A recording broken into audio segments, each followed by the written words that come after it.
late ng kuryente, madali masira yung spark plug. Kasi primary type siya. Malapit na masira yung primary coil niya. Kaya ang gagawin natin, hindi na tayo magpapalit ng ng primary. Kasi primary type yan eh. Dito na lang tayo magpapalit sa CDI. Yung original, ito yung ipapalit natin, 4 pin. Bale, battery operated natin yan. Dito tayo magagalaw.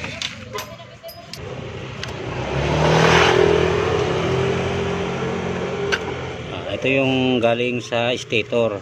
Yan o.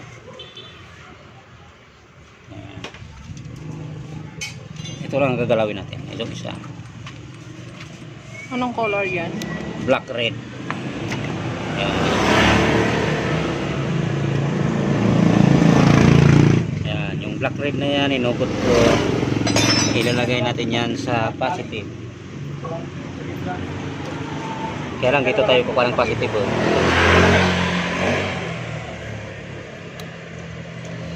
Ito kasi yung positive.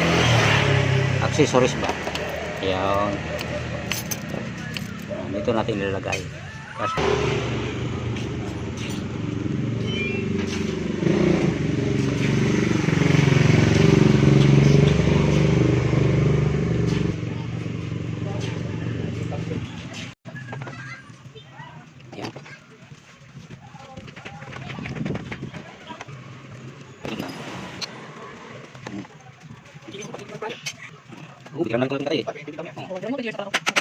Ano na rin tong to ni tatay eh. 15 taon na yan.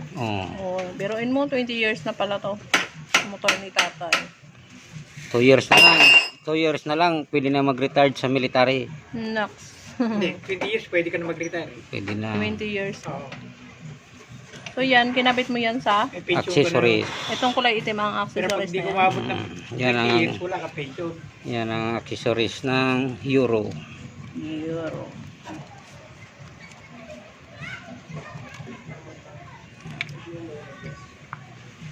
Parang kidlat na Ano? Kahit malayo. Diba?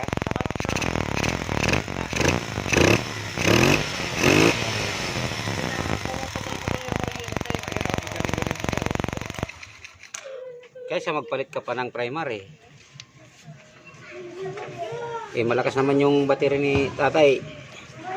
Nalubat lang nung in-stock niya. Hindi ko napapaandar na.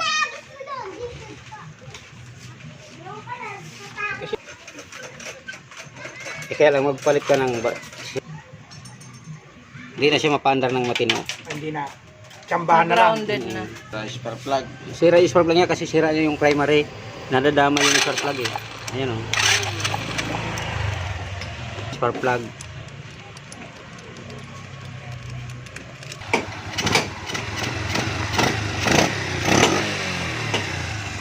Iling-iling, hatiin na daw. So mas